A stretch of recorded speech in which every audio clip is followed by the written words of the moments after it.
Good morning. My name is Colin Fisk. Baywalk was created with public dollars and other public backing in the model of a public square.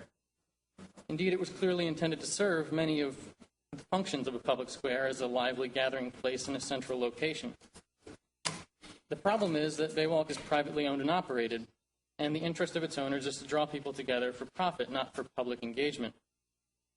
However, the combination of Baywalk's initial success at drawing crowds and its potent symbolism of the tensions between public and private interests made it a natural target for many politically engaged citizens and organizations, and so came the protests.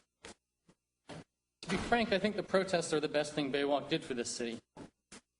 In trying to create a faux public space in the interests of private gain, Baywalk inadvertently established a true public space on the sidewalk outside. This proposed vacation is the most blatant attempt to date to eliminate that space, to ensure that the messy world of political free speech doesn't continue to mar this manicured private profit opportunity. Now, since the narrow issue of city code consistency has been raised, I'd like to address that for a minute. Here are a few of the relevant standards of review from the city code.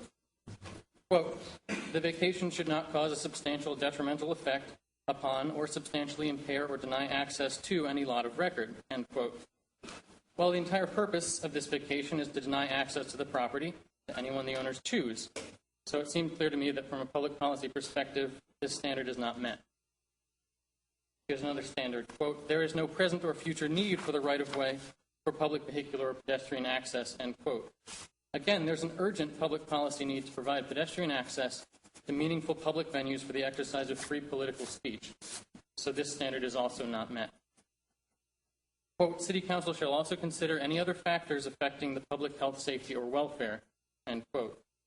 There is no more critical factor affecting the public welfare than the right to free speech. So this standard is also not met. In sum, whether you wish to look at the full legal and policy implications of this vacation request or view it narrowly as the city administration has, only in light of the city's codes, any reasonable observer will conclude that the request must be denied. Thank you.